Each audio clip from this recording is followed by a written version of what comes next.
Did you know you can use your retirement account to be the bank? That's right, you can lend money from your IRA on real estate deals, but you have to do it correctly. In this video, I'm going to show you the IRS rules you need to know, what you can and you can't do, and even how to earn a double-digit annual return. So if you want to turn your IRA into a wealth-building machine like it should be, this is a video you don't want to miss. Coming up.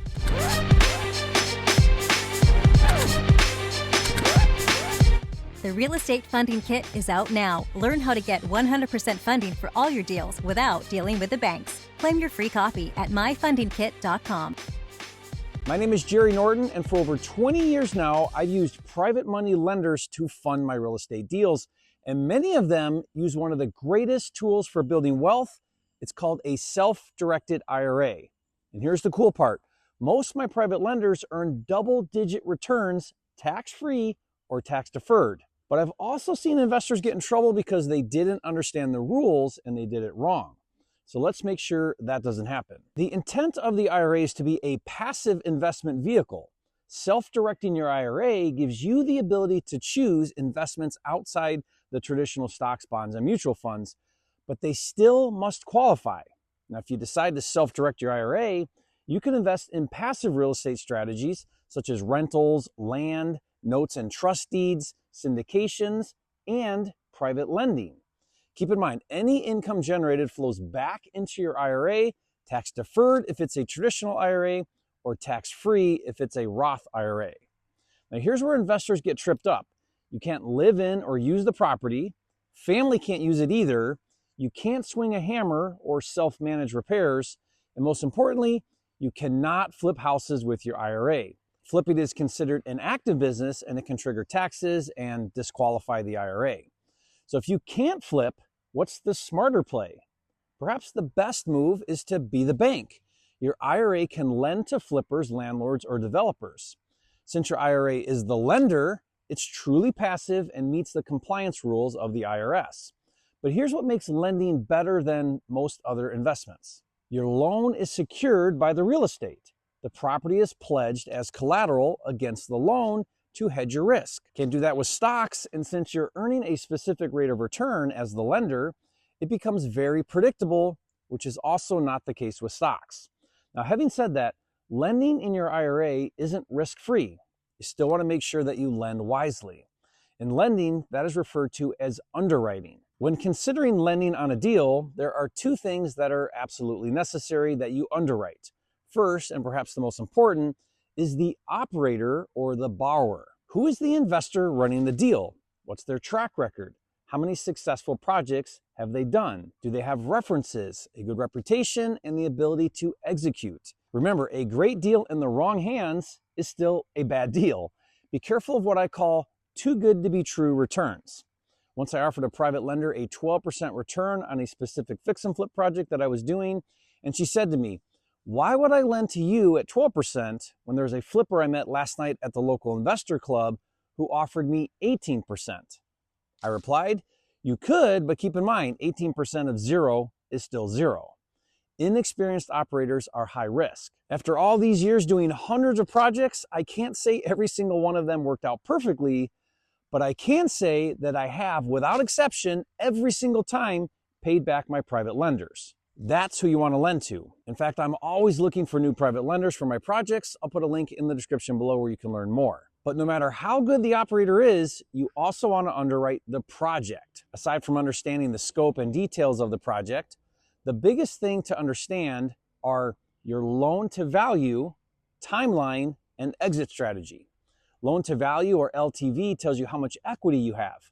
Equity is simply the difference between the value and the amount of debt against the property. For example, if the value is $100,000 and you lend $70,000, your loan to value is 70%. The 30% equity is your buffer in the event of a default. The timeline is also important. How long will you be in the project? And of course, you want to know there is a clear exit. The exit is when you get paid back on your loan. Now, make sure the project makes sense to you and you feel good about the borrower. Doing so will dramatically reduce your risk and set yourself up for predictable returns. By the way, when it comes to returns, on typical projects like a fix and flip, as of this recording, you can expect anywhere from 8 to 12%, depending on how much capital you have, the turnaround, LTV, and so on. But that should give you a good idea of where most PML loans will be when lending to experienced operators. Okay, so how do you get started? It's actually easier than you think. First, open a self-directed IRA with a qualified custodian. I'll put a link in the description below of a custodian that I work with and recommend. Step 2 is to fund your account by transferring or rolling over funds from your existing IRA. Your new self-directed IRA custodian will help you do this, and it usually takes about a couple of weeks to get everything moved over and set up. Step 3 is to find the right deal and the right operator looking for private money. Like I said, I'm looking for private money for my deals. Fill out the link in the description below. We'll jump on a call together and we'll discuss your goals and see if I have a deal that fits what you're looking for. Step 4, once you've identified a project to lend on, you'll execute and record the loan documents. Now, this can be done by an attorney or a title company. Now, I actually provide all of the legal loan docs with my PMLs, so that part is easy. Step 5 is the custodian executes the documents and sends the money from your IRA directly to the borrower or the title company. And finally, step 6 is the borrower either makes regular payments back into the IRA account or the interest is accumulated and deferred until payoff. Now, that is typically what I do because it saves the PML from service and accounting fees charged by the custodian. Just remember, the IRA is lending the money, not you, so all of the profit goes back into the IRA account where it grows either tax deferred if it's a traditional IRA or tax free if it's a Roth IRA. Now, finally, before you rush out and start lending, you need to know 3 IRS rules. 1, you cannot lend money to yourself, your spouse, your kids, or your parents. 2, the investment must be arm's length. That means you cannot be involved in the operations of the project. And 3, all profits and all expenses flow in and out of the IRA itself. You don't touch the money personally. Now, these rules are critical because if you break them, the IRS can disqualify your IRA and trigger taxes and penalties.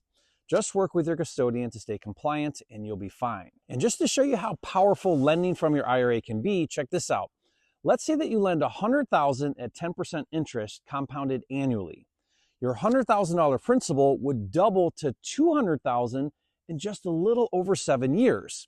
In another 7 years, it would be $400,000, all the while growing tax deferred or tax free.